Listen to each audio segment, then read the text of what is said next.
What's up, everybody? It's Sunday evening, and we thought we would try to give this a go on Sunday, kind of a recap of last night's UFC 319. What's up, Matt? What's up, buddy? How you doing? Are you Uh, shocked that I stayed up and watched the fights? I actually watched the entire card. well, no, I didn't even know you did that. So, I didn't either. I'll be honest, the $7.7 billion deal with Paramount, it's brought new life to the sport, I think. but I what is feel it? like people are Hold talking. on, hold on. What does that have to do with you staying awake to watch it? Well, like I was kind of bored. I mean, I'll be honest. I got bored with MMA. I was tired of it. I mean, bare knuckles a lot faster as far as like gameplay. So like the long time of laying on the ground and just Tony, smothering chill people. out. Like Tony, chill out. just saying, there's Just truth to it though. There's There's truth to it. It's like going from fast internet 5G back to dial up. It's like not at going all. from. And let me say this: I fell asleep last night. Okay. And I had a FaceTime call from somebody that woke me up. And this person will be our inaugural guest this Wednesday. They will be our first live stream guest. Will be on at 12:15 Eastern Standard Time this Wednesday. This person. You're not gonna tell me who it is. I'm not going to tell you. I'm not going to tell the fans, but they're going to want to tune in. We talked a lot of MMA. We talked a lot of last night's card. He predicted who he thought was going to win the main event. And when you said, hey, let's do this recap, I wanted to do it because I need to vent. Okay. Some fans I just hate. And Shocking, right? Shocking. I mean, yeah. Fans are short for fanatic. You know this. I've said that all along. Your boy wins that fight last night in dominant fashion. I don't care what you think, fans. I don't care if they think it was boring. It doesn't matter. The main objective of the fight is to what? To win. To win. Got to win. It's on Dreykus to stop the takedowns. It's on Dreykus to get out of the ground. And everybody said it was boring, that he laid there and did nothing. How many submission attempts did he try? He had him in the crucifix how many times? Bro. And Dreykus fought it off properly, protected his face, blah, blah, blah, blah, blah. Look at the significant strikes. It was like 500 and something to 39. Well, I mean, let's be honest. In jiu-jitsu, if you put somebody in a crucifix, it's a sign of disrespect. It's more often a time of I'm so dominant that I'm gonna put you in this position and still be able to have one arm free to do whatever I want to you, and you can't stop it. Hold on. I don't think it's disrespect. It's a power move. It's a power move. All right. Well, that's not disrespect. We've talked all for many years about my good friend George Gagel, who would always say, and I've asked a lot of fighters this, George would always want to win at you, beating you at your best, not win at using his best. Well, the crucifix obviously was one of his best moves, and he dominated the fight. Bro, I haven't seen that many crucifixes since church. I mean, they used to call it going to school. You got taken to school when somebody's better than you in a discipline or a sport. But, man, Kazimat took Duplessis to church so many times last night. Yes, Randy. What's a crucifix in church? Man, it's what you saw play out on a title fight for the world to see dominance at the highest level. It was crazy, but it reminds me of that song, like that Hoosier song, where it's like, take me to church. That should be his next walkout, because he took Duplessis to church and left him there. It was totally dominant. And both of our UFC calls were victorious as well. Well, that's the Randy rub we talk about. Good luck to come on Knockout Radio. And our non-pickup call won as well. Hey, if you associate it with us, you're going to win. I mean, that's just the way it works. No matter what. But man, Duplessis, what was he laughing about in between rounds? Like, what did you think when you saw a guy getting handled out there? Was it almost to the point where he's like, I have no answers. I don't even know what to do. I just am just going to try to survive. Like, is that it? No, I honestly think that he thought that he was going to come in the 5th round and he was going to knock him out. That he was trying to take him into deep waters. He didn't think that his cardio would be able to last, and that's what he said. All right, now I'm going to go to school. Yes, trans in the back. I'm not going to lie to you. I felt at a period there in the 5th round, it felt like Anderson Silva, Chael Sonnen, my awareness and just knowing Endeavor and the WWE are owned by the same company, and UFC is under the same umbrella of creative people at the top. It felt a little bit scripted for a bit. I was like, man, did they really like create an entertainment section? And then all of a sudden, like the last round, they're going to do like an Anderson Silva comeback. I was prepared for it. I was hopeful that it wasn't going to go that way, but I was prepared for it. So in other words, you're saying that it was scripted. You're believing that the UFC mixed martial arts is fixed it. I mean, I think the Black Beast is openly talking about how fights are scripted, and he's open with it. He's an actual fighter, so if he's talking from a perspective of being on the inside, why wouldn't you believe that that's possible? If Derek Lewis didn't say the ridiculous things he says, would we be talking about him? You're the one that always says that's how you become relevant. Damn, that's what you do. You say things to be relevant. If he was lying, would Dana White allow him to stay in the UFC? I mean, he's a contract laborer. He's not an employee. Okay. You think Dana's not the kind of guy to take BS rumors lightly. He's quick to put out any kind of rumor. And he didn't say anything about Derek Lewis. I didn't see one interview where he's like deflecting that question. Let me explain to you business. Okay. Go ahead. I'm going to even put it in a realm that you can understand. Okay. In crayon. You have a mediocre employee, and I know you've had many. Many. Okay, but you couldn't fire him, right? Well, I needed them. Exactly. As bad as they were, I needed them to at least show up. A body there was better than nothing. Back in the day, for people that don't know and that they'll see this stream either live or down the road, we're based in the Tampa Bay area. I cover the Tampa Bay Buccaneers as well. In the span of a couple of weeks, there were 2 wide receivers that had issues with the law. Okay? Okay.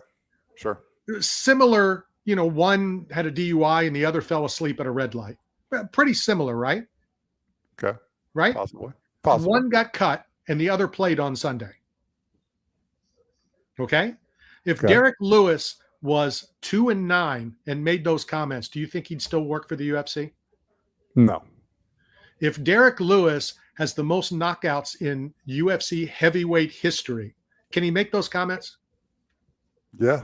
Okay. Also, we know for a fact numerous people want these things said. The promotions want these things said. And I'm not going to name promotions and people that we know that entice this stuff. Because what does it do? Let's go back to Conor McGregor. Gets arrested for throwing the dolly, yet the UFC used all those promos, used all those videos to promote the fight. Yeah. So Derek Lewis saying that just helps push Derek Lewis when he's a main event. Okay. All right. Ridiculous. I'm just saying we have NFL and NBA officials throwing games, and I mean, if you're not cheating, you're not trying. And so I just got to leave the mind open for the fact that some fights may be scripted to take a dive. Yeah, I totally disagree with you. Can you pat me on the back? Yeah, I'll go ahead. Which one, for Murphy? Yeah. For calling that Murphy knockout? Yeah. Yeah. Not just a victory. I'm not even saying because it's the opposite of what I chose, but not at all. Not at all. Because I said why I did it. I said that I will always take the UFC vet over a vet coming from another organization.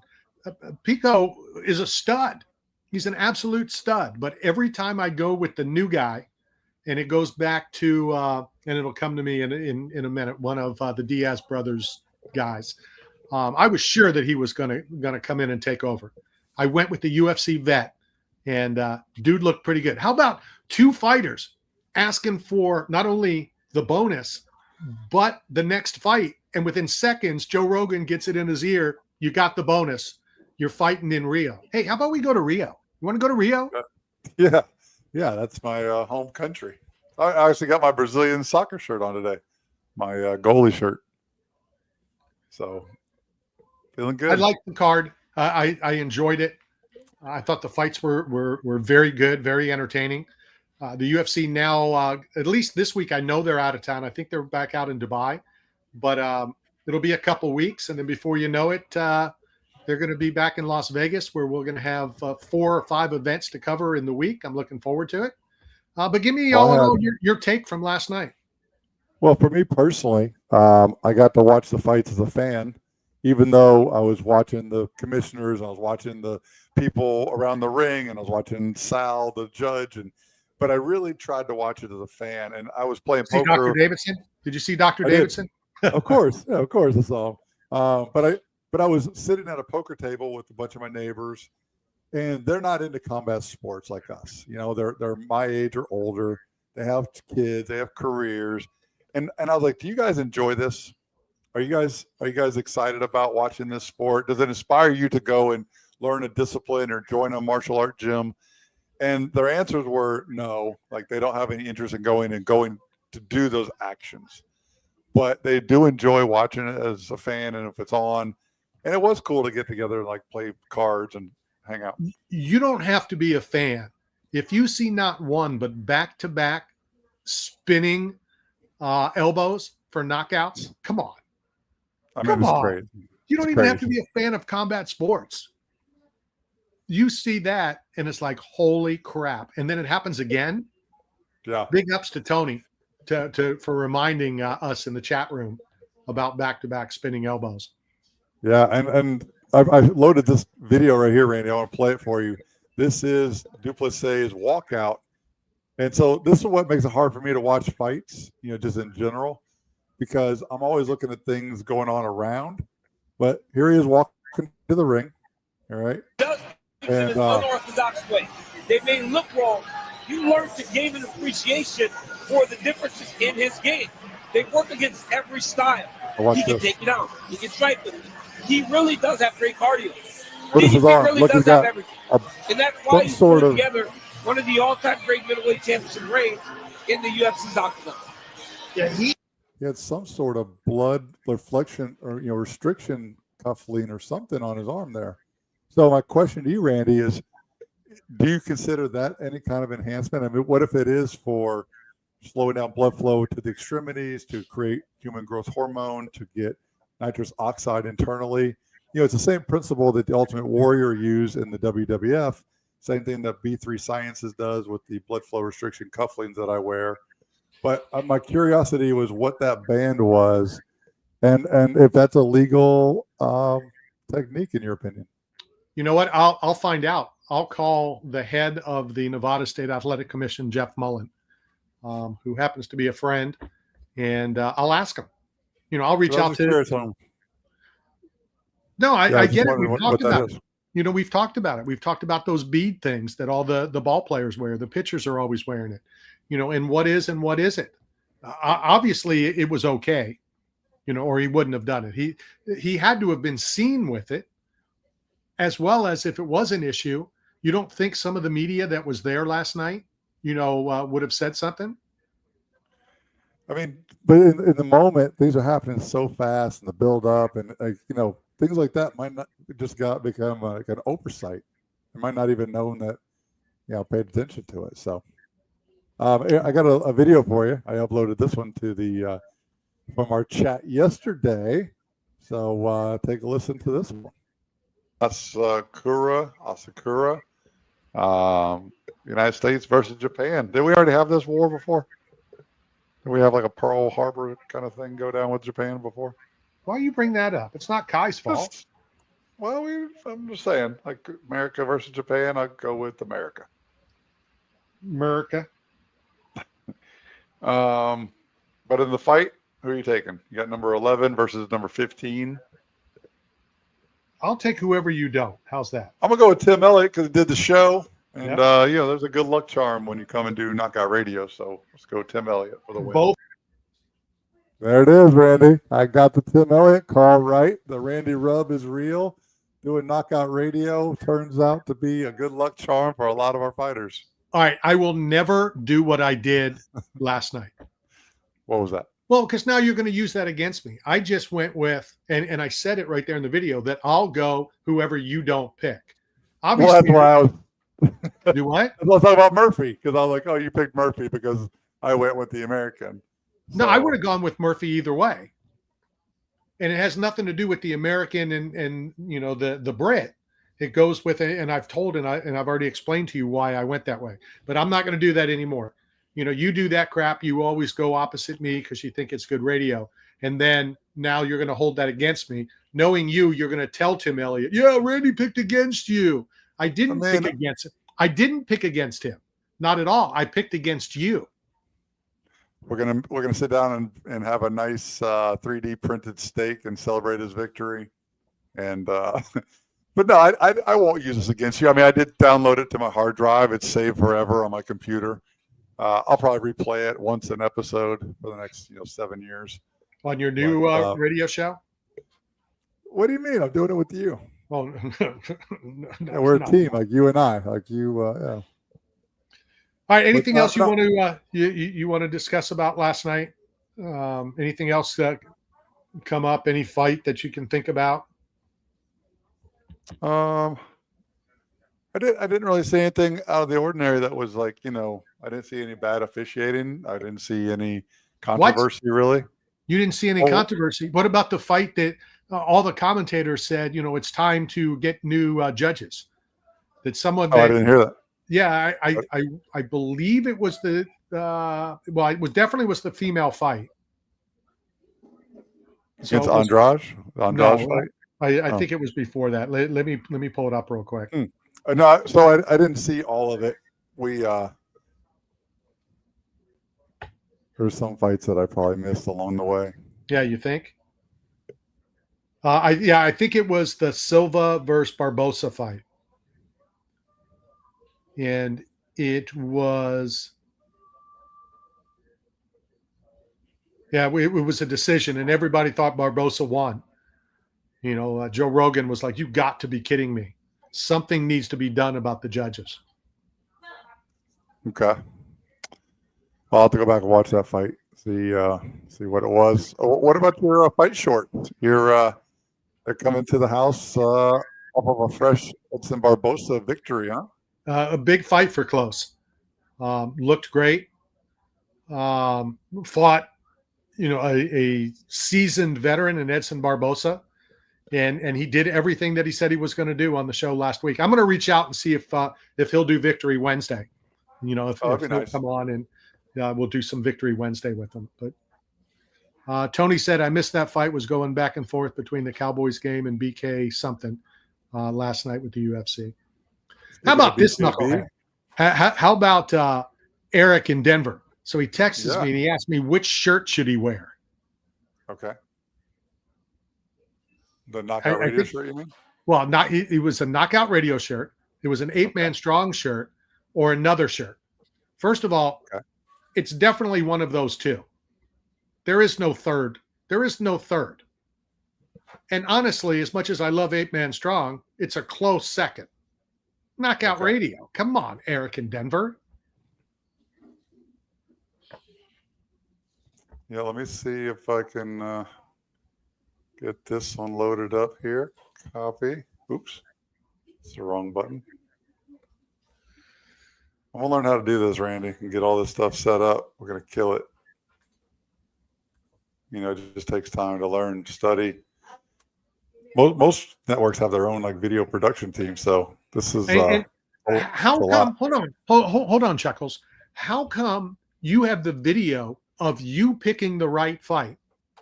Me saying I'm going to just pick against you, but how about the Michael Venom Page? Where's that clip? Oh, I mean, it's in there. It's in the archives. Yeah, you'll never run it. Just got to make sure. Huh? You'll never run it. Of course. No, I'll run it, of course. Why would I not run it? Because I picked the right fighter and you didn't. No. All right, hold on. Let's see here. Share. Tony, that's the one guy. Tony's in the chat room, and he said MVP looked too smooth.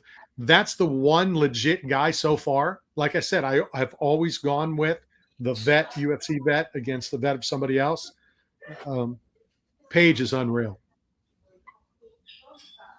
He looked good out there. I'm trying to get this video from Eric in Denver so everybody can see what you're talking about, the Dada 5000. Yeah, with them hanging. Yeah, it was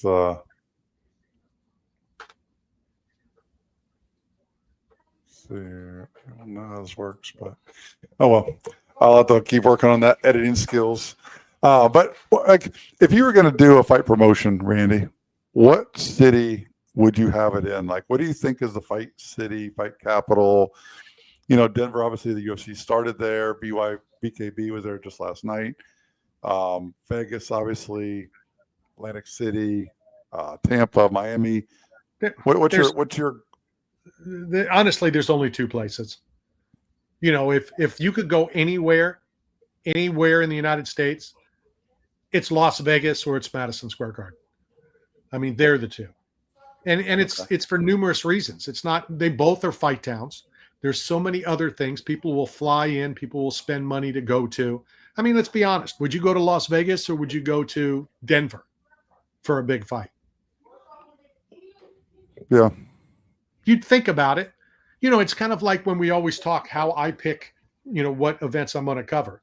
It's the card. It's where it is. It's, in Vegas and New York City mark all of those things off. Great food, great things to do, a great fight. You can find something else to do the night before, the night after. They would definitely be my place. What about I'll go when BKFC or the UFC goes back to Denver? I'll go every time. Would you rather go to MSG or the Cowboy Stadium? I'd rather go to MSG. It's New York. Because of history? Because of nostalgia? No, honestly, it's not even history. You know me. I haven't even walked around Madison Square Garden. I've been to Fenway. True. I walked around Fenway one time, as many times as I've been there when I went up there with my wife. It's one of the things I regret. I get in, I get out. I know, I think it was the Outback Bowl still. And I left early and, two people, you and Steve, are running around on the field, getting photos with John Daly, getting a liner or a photo with the quarterback, blah, blah, blah, blah. I'm already home. I regret that. But no, you can't compare Madison Square Garden and New York City over Dallas. Never been to Dallas. I've never had a reason to go to Dallas. I don't know what else is there. What do you do in Dallas? What is there to do in Dallas? Somebody chime in. We got chased off of a public street when we drove to Mark Cuban's house. Mark Cuban just lives on a public street. Now it's gated. Okay.